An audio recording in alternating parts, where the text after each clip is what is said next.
Last class में अपन ने article 12 तक दे दिया था, फंडामेंटल राइट स्टार्ट कर दिया था। और उसमें अपन ने आर्टिकल 12 देखा था, इसमें डेफिनेशन ऑफ स्टेट्स दी हुई थी। डेफिनेशन ऑफ स्टेट्स में अपन ने देखा था कि गवर्नमेंट, पार्लियामेंट और स्टेट लेजिस्लेचर और state government, local authorities, other authorities. Local authorities में अपन ने देखा था कि जो म्यूनिसपैलिटीज हैं, पंचायती राज इंस्टीट्यूशंस हैं या लोकल गवर्नमेंट, जिनको पार्लियामेंट के द्वारा या लेजिस्लेचर के द्वारा पावर दी गई स्टेट म्यूनिसपैलिटीज और अदर अथॉरिटीज में अपन ने देखा था कि जो पहली बात तो सुप्रीम कोर्ट ने डिराइव किया था कि भाई टेस्ट ऑफ इंस्ट्रूमेंटेलिटी अपन लगाएंगे, whether to derive such institutions as other institutions or not. To check, we will derive test of instrumentality. But Supreme Court also stated that uh, the institutions who perform sovereign-like character or got the power by the legislature of the states and also manage the fund of the local government. These bodies are also known to be as state. So basically the state की definition अपन ने पूरी सीखी थी जो article 13 पे use होने वाली। इतना अपन ने आर्टिकल 13 की डेफिनेशंस को, आर्टिकल 12 की जो स्टेट्स मेंशन है उस स्टेट की डेफिनेशन को अपन ने कल सीखा। अब आ जाते हैं आगे बढ़ने। आगे अपन बढ़ने के क्रम सबसे पहले अपन ने कहा था आर्टिकल 13। तो आर्टिकल 13 क्या कहता है? सबसे पहले आर्टिकल 13 की जरा एक बार कॉन्स्टिट्यूशन में प्रोविजन पढ़ लेते हैं।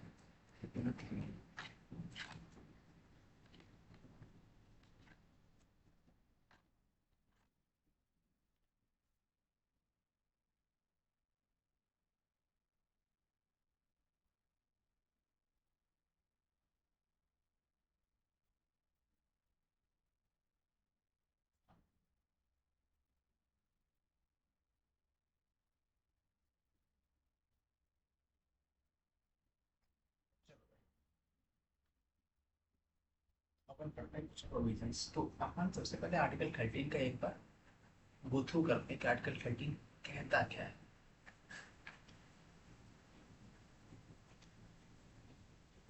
आर्टिकल 13 का एक बार प्रोविजन पढ़ते हैं। अपन ने बुक रिकमेंड की थी, उस बुक के ही रिकमेंडेशन पे ही मैं पढ़ा रहा हूँ। आर्टिकल 13 क्या कहता है? लॉज इनकंसिस्टेंट विद और in derogation of fundamental right. So basically Article 13(1) says if before the commencement of the Constitution of India, basically Article 13 basically says state cannot make any laws against the fundamental right. So state can't make any law which against to fundamental right. Basically state ऐसी कोई भी law नहीं बना सकता जो fundamental rights के against हो। If states does then supreme court can declare it void. If it does so, if it does then supreme court will declare void. Clear है ये बात? अच्छा, जो लॉ है आर्टिकल 13 क्लॉज में ये कहता है कि all law enforced in the territory of India immediately before the commencement of this constitution,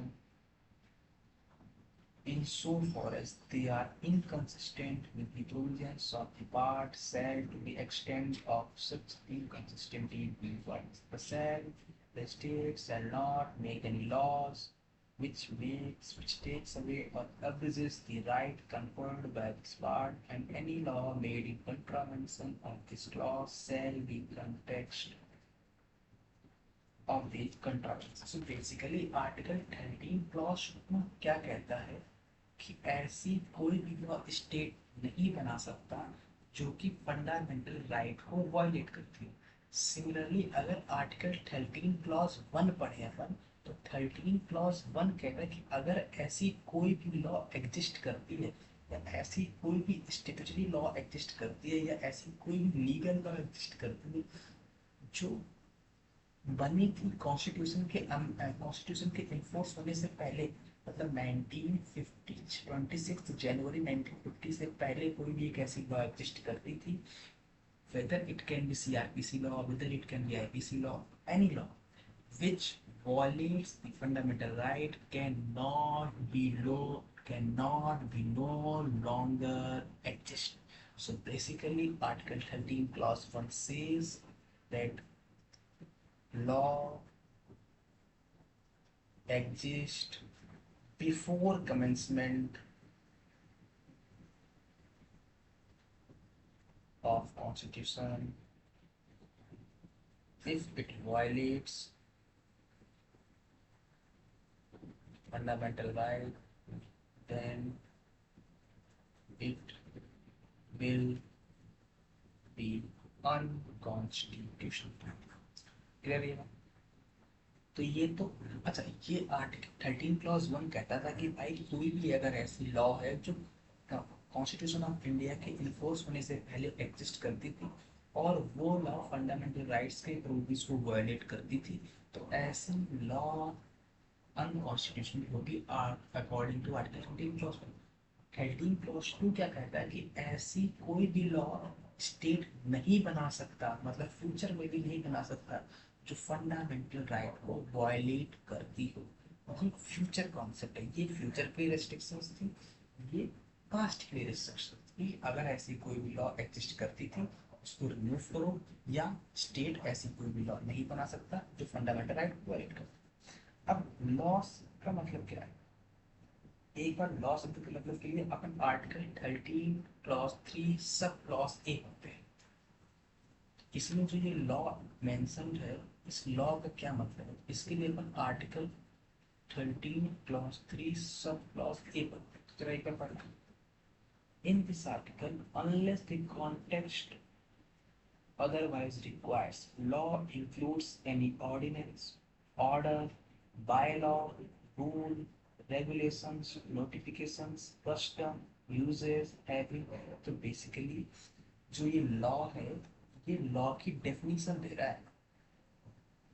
तो लॉ की डेफिनेशन क्या दे रहा है? Rule, ordinary law,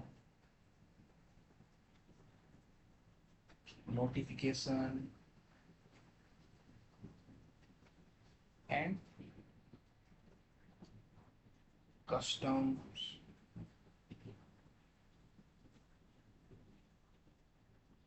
regulations, anything which after coming into force and violates the fundamental right cannot be exist no longer, basically it can be declared as unconstitutional. Now, and or delegated legislature, delegated legislature.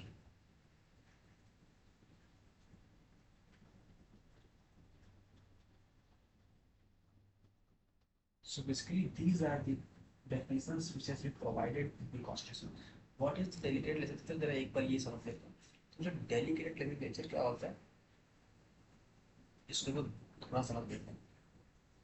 Star mark पे लिख देना कि भाई होता क्या ना कि parliament एक लॉ बनाती है, लेकिन पार्लियामेंट लॉ बनाती है एक ब्रॉडर कॉन्सेप्ट के अनुसार, लेकिन उस ब्रॉडर लॉ में कुछ फाइनल डिटेल्स ऐड करनी रहती है कि उस लॉ को एग्जीक्यूट इजीली किया जा सके। तो जब पार्लियामेंट लॉ बनाती है तो उस फाइनल डिटेल्स को हैंड ओवर कर देती है एग्जीक्यूटिव की कि भाई मैंने ये ब्रॉडर कॉन्सेप्ट बना दिया है, अब इसमें जो थोड़े बहुत चेंजमेंट करते हैं कि हाँ भाई इसको इजी करने के लिए ये रहेगा, इसके रूल और रेगुलेशंस ये रहेंगे, इसके रूल और रेगुलेशंस ये रहेंगे, वो एग्जीक्यूटिव के लिए हाथ में दे देती है, वो डेलीगेट लेजिस्लेचर का। तो basically law made by executive,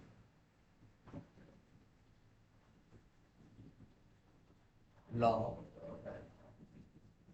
made by legislature on broader, but for implementing easily requires some rule and the regulations. So therefore, to make these rules, legislature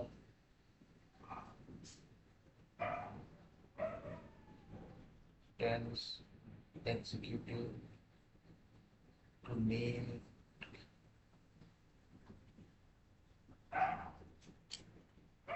rule according to AC. So these are the basically delegated legislation. What are the reasons? I have told you, because what are the reasons why the legislature adopted this process? Because reasons क्यों? Reasons ये है कि भाई कि पूरी broader concept में law बनाने के लिए लेजिस्लेचर को बहुत टाइम चाहिए रहता है, तो decrees to save the time of the legislature, to save the time of legislature. अच्छा, अब लॉ तो बना ली, एग्जीक्यूट एग्जीक्यूट उस लॉ को एग्जीक्यूट करना है एग्जीक्यूटिव के द्वारा। तो एग्जीक्यूट को प्रॉब्लम्स पता है कि भाई ये प्रॉब्लम्स आते हैं, तो वो अपने अनुसार लॉ बनाएंगे। तो implemented by executive, implemented by executive, therefore they know the difficulty। Second reason ये हो सकता है, और क्या रीजन हो सकता है?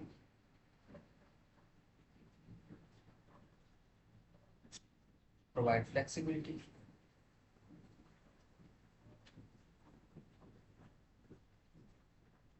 In law.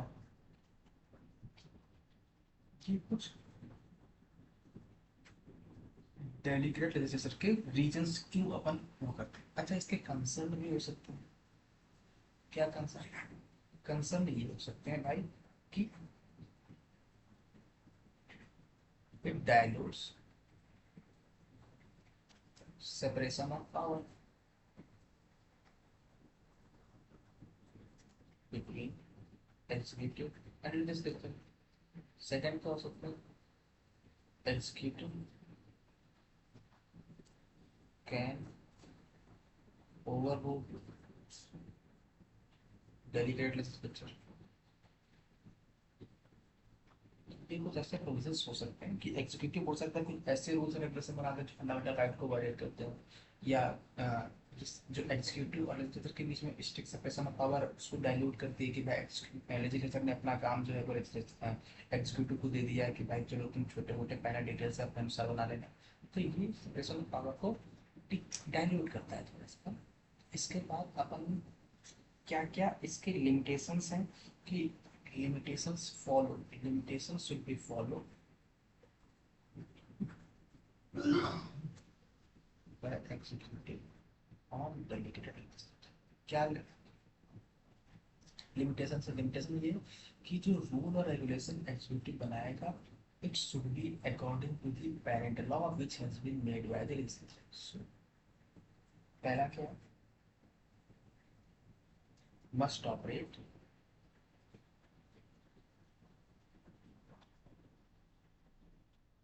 within parent law, plus it cannot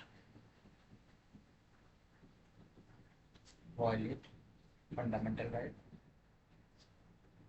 plus community to examine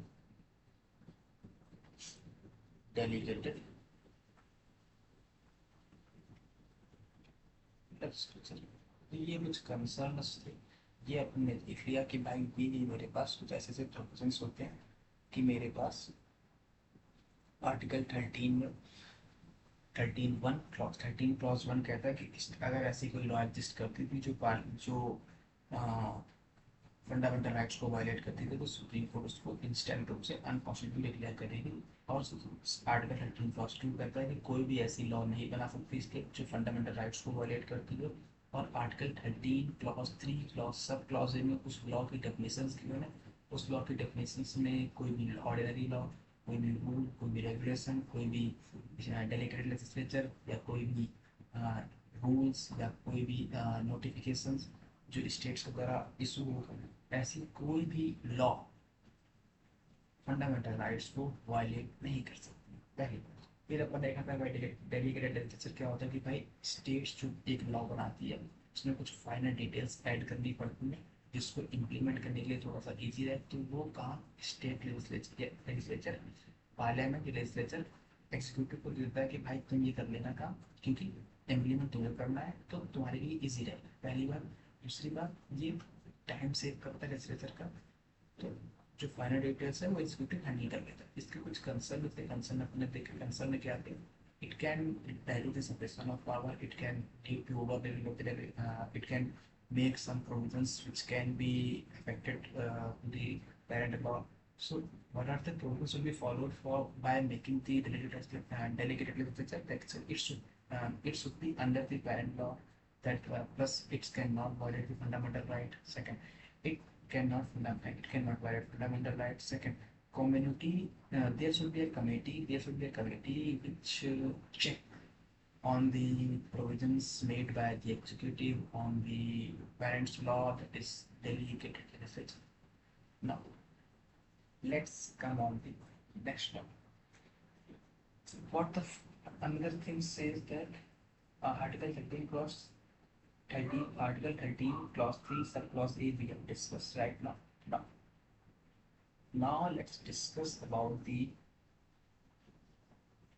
nothing. Article 13 clause 3 subclause b एक बार, laws in force includes law passed by made of legislation or other competent authority in the territory of India before commencement of this constitution and not previously repealed, not notwithstanding that any law or any part thereof may not then in operation either and all in the particular। मतलब कोई भी ऐसी competent authority, ऐसी कोई भी law exist करती थी या एग्जिस्ट या बनाती है, तो ऐसी कोई भी लॉ एग्जिस्ट नहीं करेगी जो फंडामेंटल राइट्स को वायलेट कर दे। तो ये तो आर्टिकल 13 क्लॉज 3 सब क्लॉज भी कह रहा है ना। Now let's discuss about the what is the meaning of inconsistency and what is the meaning of contrariance.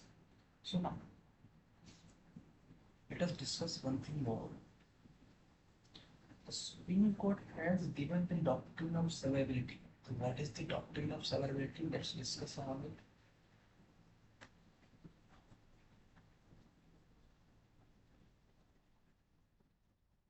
Doctrine of severability says that if you have made any law, if there is any law, that is the law which violates the fundamental rights. Let's suppose this is the law or which violates the fundamental right, but the whole law is not violating the fundamental right, only some provision of that law which violate the fundamental right.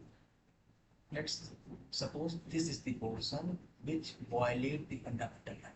So this is the entire law, and in this law this is the only provisions which violate the fundamental rights.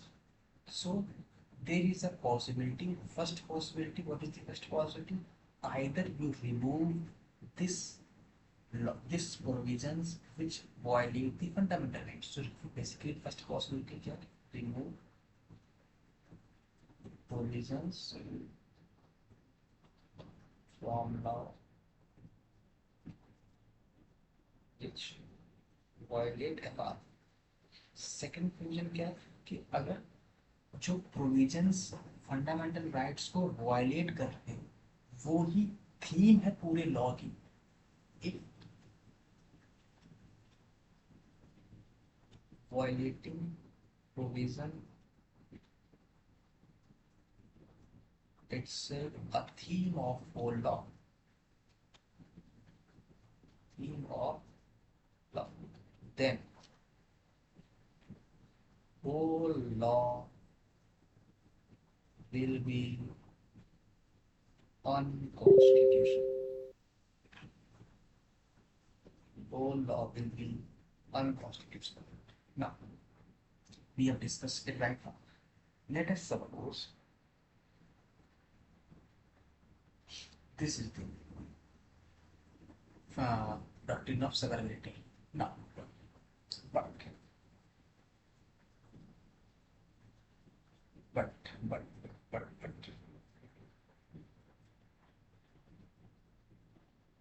First case हो गया, second case हो गया, ये दोनों possibility है। तो या तो पूरी लॉ रिमूव कर दो, फर्स्ट केस, या फिर या फिर या फिर या तो पूरी लॉ रिमूव कर दो अगर फंडामेंटल राइट्स वायलेट करती है, या फिर जो प्रोविजंस उस लॉ में फंडामेंटल राइट्स को वायलेट करते हैं उन प्रोविजंस को हटा दो, या फिर जो प्रोविजंस हैं वो भी उस पूरी, जो प्रोविजंस फंडामेंटल राइट्स को वायलेट कर रहे हैं वो भी पूरी लॉ की थीम है, तो ऑब्वियस सी बात है कि पूरी लॉ को हटाना पड़ेगा, तो then the whole law will be declared as unconstitutional. That is the basically doctrine of severability. Now we have discussed the doctrine of severability. Now let's discuss about some more topics. That is judicial.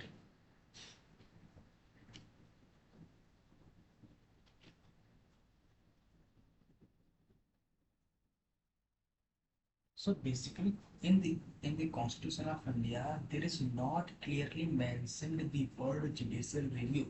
But after reading the provisions of Article 30, it can directly say that there is a provisions on which judiciary have overcheck on the law made by the parliament or the state legislature. So basically, what is judicial review? Power of judiciary to check on state legislature. It not clearly mentioned in our constitution. So Article 13, एक बार article 13 को देख करो। Article 13 कहता है all law enforced this commensurate with this shall be inconsistent provision of this shall not be, the state shall not be this intervention extent of the parliament. So article 13 को अगर अपन read करें, clearly says, it clearly says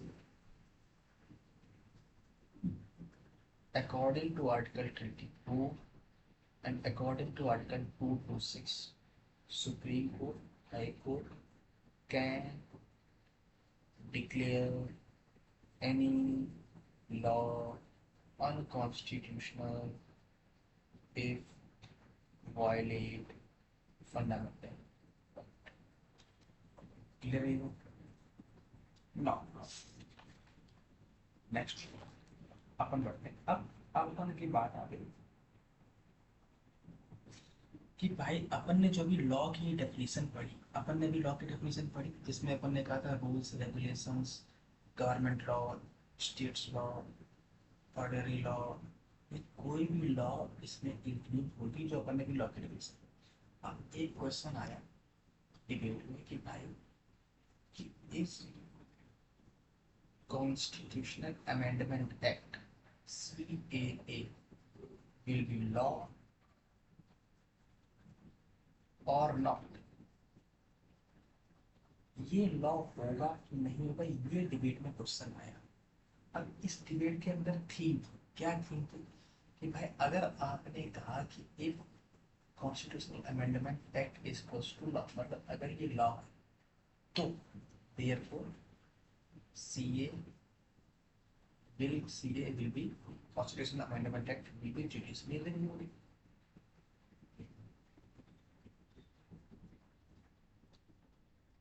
Therefore, cannot violate fundamental right. Clear enough?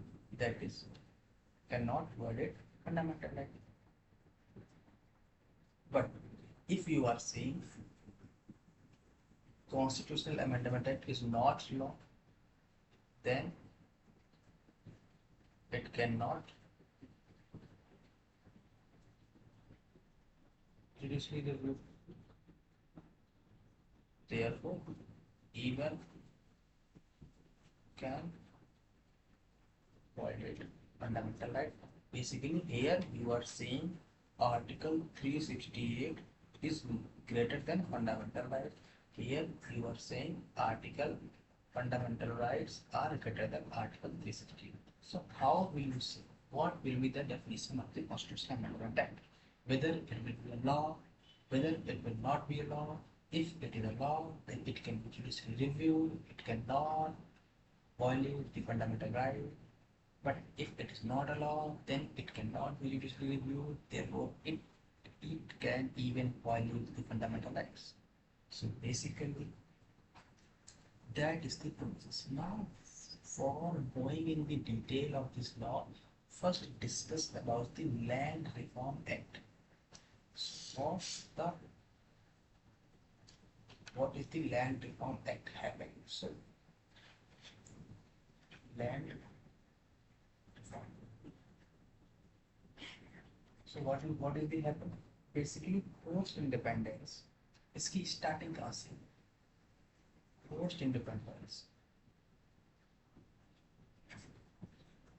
Bihar government ने एक law introduce law that is land reform. इस land reform act में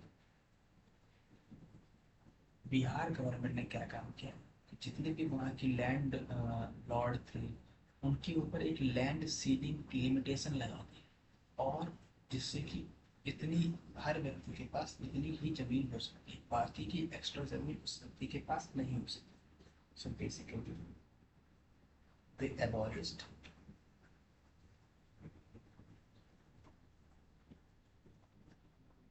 जमींदार land ceiling and tenancy reform. अब इसमें क्या हुआ कि जो लैंडलॉर्ड थे वो पहुंचे सुप्रीम कोर्ट। इन्होंने क्या काम किया? It is challenged in supreme court because it violate fundamental right under article 14, 19 and 30. Now, so it goes to the Supreme Court. So in the case of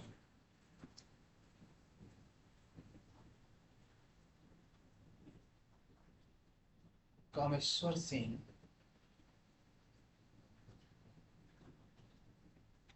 versus state of Bihar. In this court, Bihar High Court struck down some provision of this law. Therefore, landlords won the case. Basically, landowners won the case. But here is the dispute. In contrast to this judgment, Parliament passes the law. In contrast to this judgment, जब judgment आई तो इसके response में parliament ने law pass किया। Parliament passes the first constitutional amendment act. Parliament ने first constitutional amendment act pass किया 1951 में, and according to this law parliament introduce article 31A, also introduced article 31C, 31B, and they also introduced schedule 9 of the constitution. What the article 31A says that any law made for purpose of achieving certain objective. Article 31A says that any law made to achieve certain objective mentioned in this article cannot be challenged, even that is can violate fundamental right under Article 14, 19, 30. Article 13 1b says that any law, any law placed under Schedule 9 can violate fundamental right. So basically, and schedule 9 को इन्होंने add किया, तो basically parliament का response क्या आया इस Kameshwar Singh versus Bihar state Bihar government के बाद, इस जजमेंट के बाद पार्लियामेंट ने लॉ पास किया। उस लॉ पास करने के बाद फर्स्ट कॉन्स्टिट्यूशनल अमेंडमेंट एक्ट आया, उसमें पार्लियामेंट ने 31C, 31A, 31B और शेड्यूल 9 इंट्रोड्यूस किया। शेड्यूल 9 में उन्होंने कुछ मैटर रखे और 31A, आर्टिकल 31A के according state can make any law which can violate the fundamental right under article 15, 19, 31. And Article 13(1)(b) says that state can make any law which is placed under the Schedule 9 can violate the fundamental right. So basically here the parliament response is that fundamental right is less importance than Constitutional Amendment Act. Basically, Parliament has passes the first Constitutional Amendment Act. By this Constitutional Amendment Act, they have introduced this article, and this provision. So basically, they are defining themselves that fundamental rights are less important than Constitutional Amendment Act. Now, this has again challenged. Now, this has been challenged.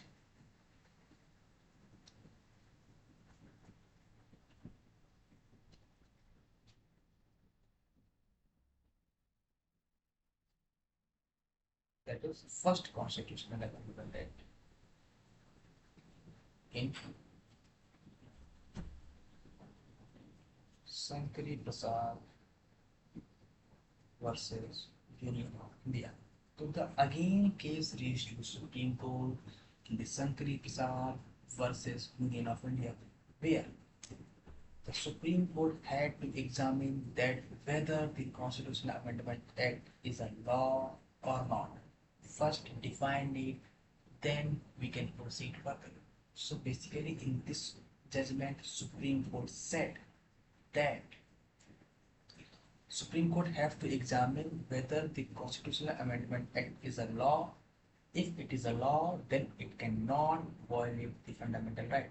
But if it is not a law, then it can violate the fundamental right. Then how it can be adjusted? So basically, Supreme Court says Parliament gave power to make. So it says that Parliament have two type of power. I have already told you on ordinary matter, on constitutional matter.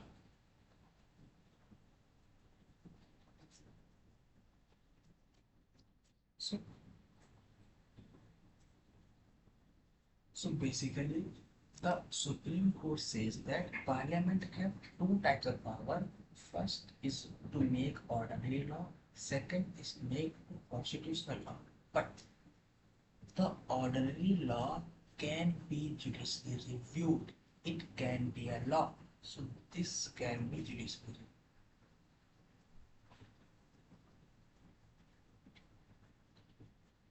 That is, it is a law. But this is not a law. Therefore, cannot be judicially reviewed. Therefore, the decision is in the favor of Parliament. Therefore, decision is in the favor of government. Therefore, decision in waiver of lower buses. That is now basically Supreme Court. Also in this we can conclude that Article 368 is getting more importance than fundamental right. But this has been again challenged in Sajjan Singh versus State of Rajasthan. So this has been again challenged. This judgment has been challenged. So again in Sajjan Singh versus State of Rajasthan, Supreme Court said Supreme Court said and reiterate the judgment of Sankari Prasad. Basically Shankari Prasad जो judgment supreme court ने दिया था same judgement Sajjan Singh ने ही दिया था, लेकिन ये जो जजमेंट आई थी वो 5-3:2 में आए थे। तो ये टू जजमेंट है, जो टू जस्टिस थे, जस्टिस मुगलकर और एक और जस्टिस थे, इनका डिसीजन तो फेवर में नहीं आया, लेकिन इनका जो आर्ग्यूमेंट था वो इम्पोर्टेंट। इनका आर्ग्यूमेंट क्या था पहले ये पढ़िए। तो इनका आर्गुमेंट है, तो इसमें जो जजमेंट आया वो 3:2 में आया जजमेंट। इन जो दो जज हैं इनके क्या आर्ग्यूमेंट है पहले ये देख। जस्टिस हिदायतुल्लाह और अनदर जस्टिस मधुकर, इनका क्या कहना था पहले एक बार ये देख। जस्टिस मुदोलकर का कहना था कि there should be an implied limitation on the power of the parliament to amend the constitution.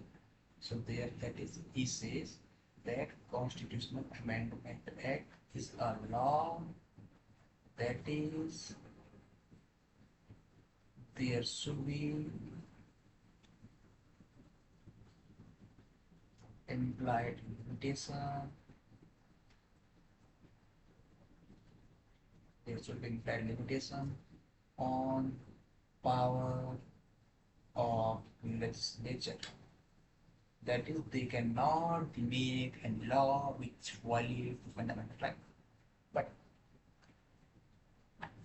Justice Mudolkar says that, Justice Hidayatullah says that fundamental right is unamendable. Therefore, CAA is a law.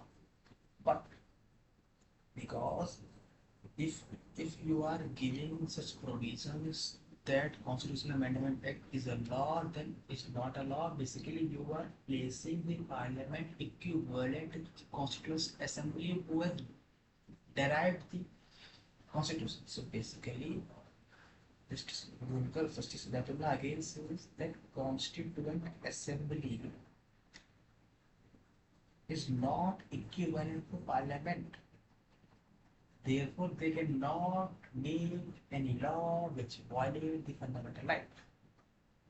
And even any constitutional amendment which violates the fundamental right cannot be exist. Now, this judgment has saved the upcoming judgment. That's why we started. Now, in this judgment has saved the upcoming judgment.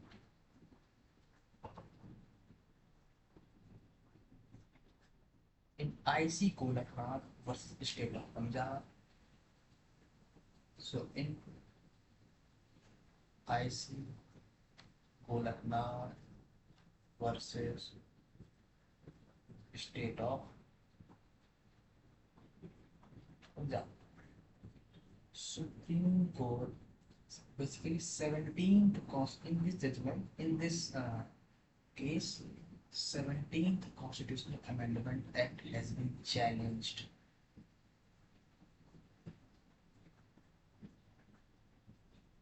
In So basically, Supreme Court formed the 11th judge bench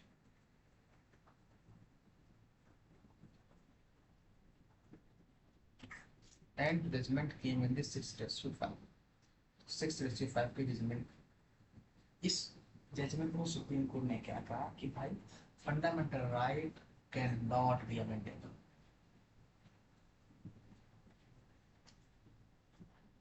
Fundamental right cannot be violated. Therefore, CA can't violate fundamental right. Now, therefore, CA is a law under Article 30. But in this case, Supreme Court also stated these proposals are stated, but in this case, Supreme Court also stated doctrine of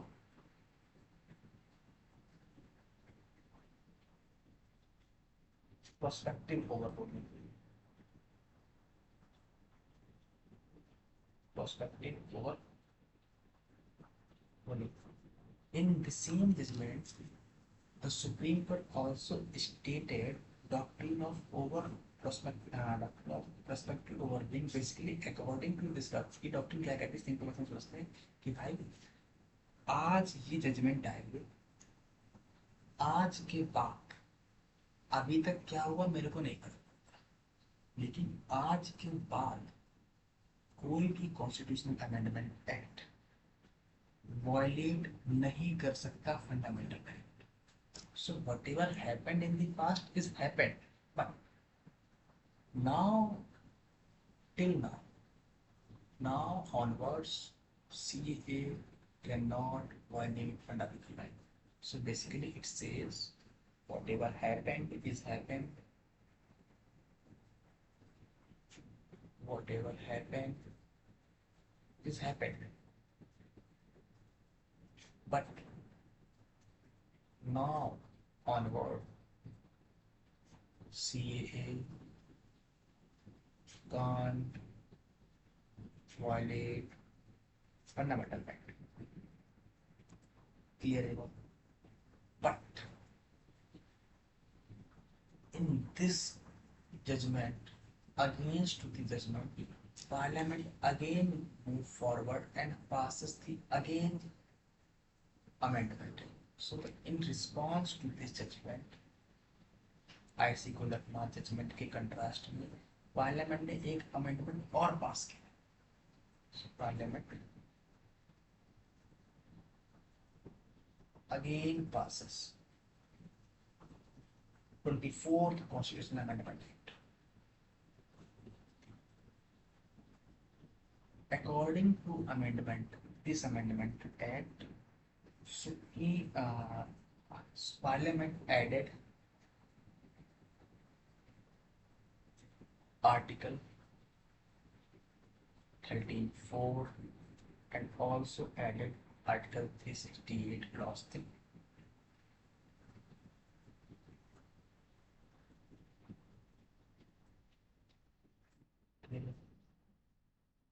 parliament ने वापस की इसका contrast में, और parliament ने 13 clause 4 add किया, article 13 clause 4 को add किया, और आर्टिकल 368 Clause 3 को ऐड किया.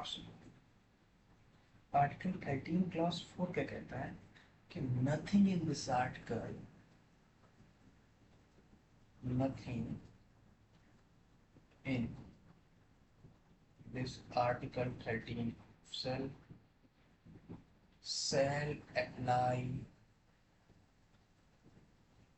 on Constitutional Amendment Act. Basically, the Parliament again revived their power by introducing Article 13 Clause 4. Basically, they say that Article 13 is not apply on the Constitutional Amendment Act. Basically, this is that CAA is not allowed. And they also reduced Article 368 Clause 2. According to Article 368 Clause 3, CAA is not subject to judicial review. CAA is not judicially reviewed. And in this article, they also under Article 13. And in this article, they also said that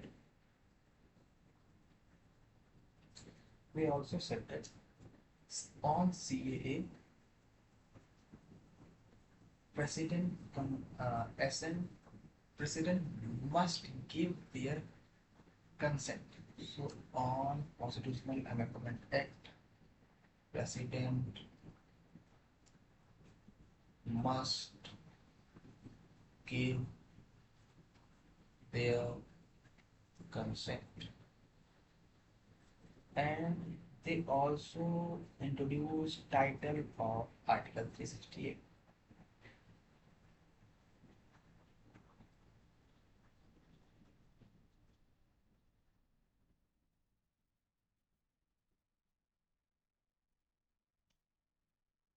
So basically, Parliament will passes the law and introduced Article 13 Clause 4 and introduced Article 368 Clause 3.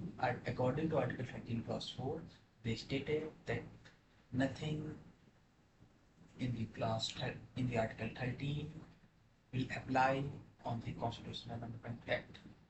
And according to Article 368 Clause 3, they stated Constitutional Amendment Act cannot be judicially reviewed. First. Second, Constitutional Amendment on the CAA, President must or shall have to give their consent. But this completely violate the fundamental right, because basically now they are saying Constitutional Amendment Act are supreme और can violate the fundamental right. अभी तक supreme court क्या कहते हैं कि भाई constitutional amendment act केवल 14 article 14 article 19 article 31 को पेश कर सकता है, लेकिन यहाँ पर जजमेंट में क्या कह रहे हैं पार्लियामेंट रिस्पॉन्स में कि भाई Constitutional Amendment Act can violate all the fundamental. Basically, here you are placing all the fundamental right less than Article 368. ये बात क्लियर ना? और इन्होंने फिर इसी में एक और अमेंडमेंट किया, 24th कॉन्स्टिट्यूशनल अमेंडमेंट किया ही और 25th कॉन्स्टिट्यूशनल अमेंडमेंट किया।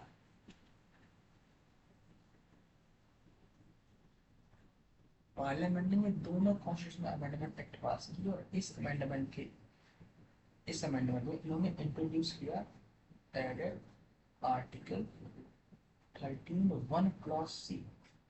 According to this article, laws made to give effect to DPSP under Article 39B and 39C shall not be held as void on the ground. So basically, the same law made to effect to give effect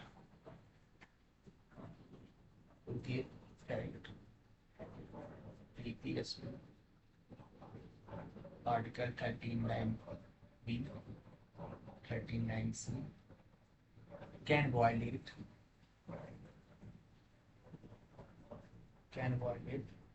fundamental right under Article 14, 19, 30.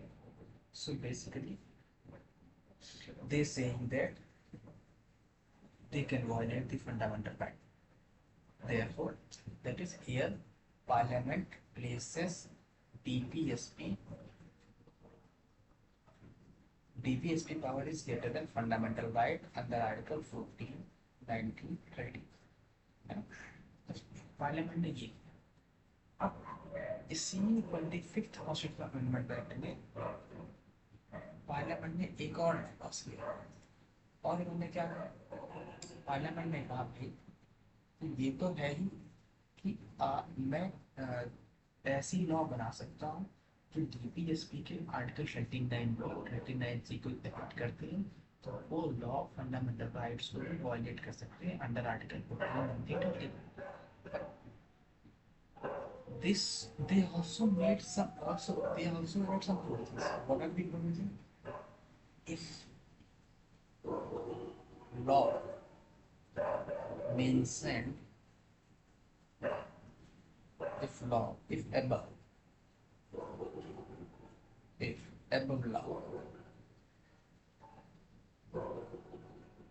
above ये इन्होंने first यहाँ पर बोला, second point ये बोला if above law mentioned if above law certain a declaration contain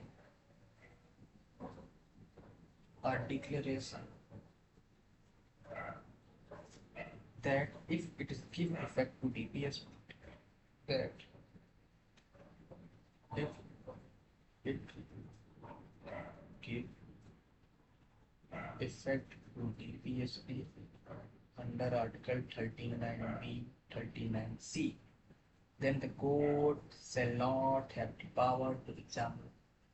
Then court will not have any power to examine on such law. Basically where the legislature got power more than judiciary. So here they are. So these all provisions has been challenged. So these 25th Constitutional Amendment है और 25th Constitutional Amendment, ये both challenged हुए कहाँ पर? केशवानंदा भारती के judgement में. So these both judgment has been challenged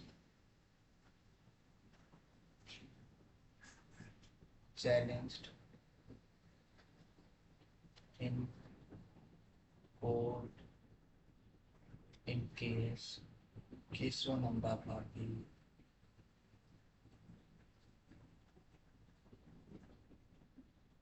versus state of Kerala. Now, in this judgment, Supreme Court 13 formed the 13 judgments and gave its judgment, and in its judgment they said that judgment of IC Golaknath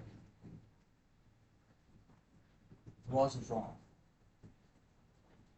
Basically, they are saying that fundamental right can be changed, can be overruled. Fundamental, even government can violate the fundamental right. But because Constitution is an organic document,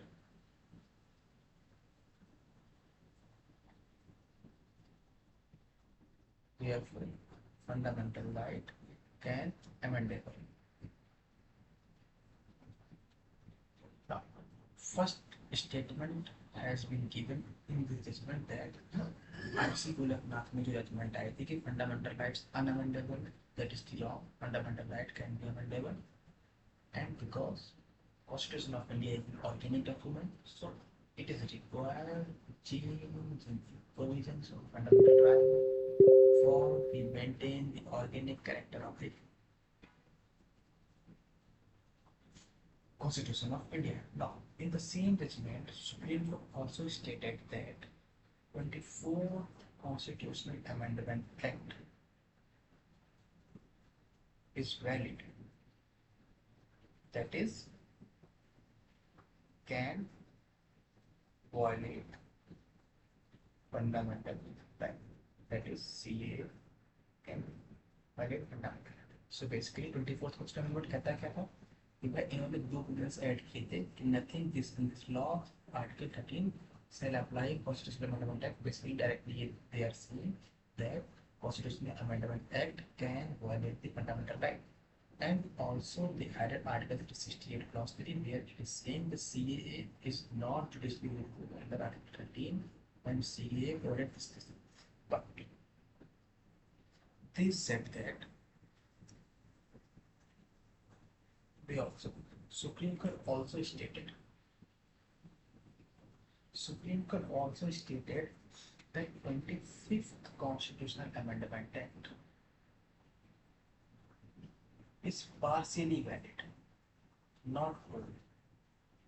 Partially valid का मतलब क्या कि भाई जो 25th Constitutional Amendment Act है इसका ये वाला पोर्शन तो राइट है कि हाँ भाई कोई भी ऐसी लॉ जो 39B और 39C को इन्फोर्स करती है वो फंडामेंटल राइट को ब्रीच कर सकती है। ये तो आपका आर्ग्यूमेंट सही, लेकिन ये वाला आर्ग्यूमेंट गलत है कि दूसरा आर्ग्यूमेंट क्यों गलत है क्योंकि आपने यहाँ पर जुडिशरी की पावर को ही खत्म कर दिया कि आप कोई भी ऐसी लॉ बना देंगे और जुडिशरी उसको रिव्यू नहीं कर सकते। तो supreme court said that first part is valid but that is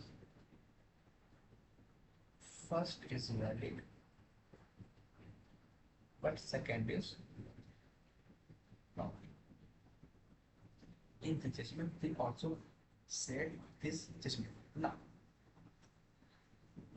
in this judgment, they also introduced the doctrine of basic structure. Supreme Court introduced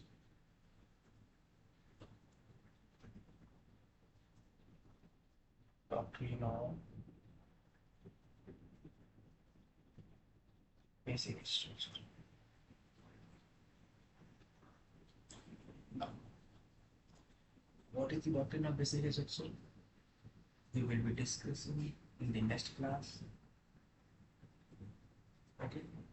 So, and in the next class, we will also discuss Article 14, Article 15, right to equality. So, now this we will discuss it again. Basically, these are the provisions which you have required to read about it. I think it will be a little bit clear to you.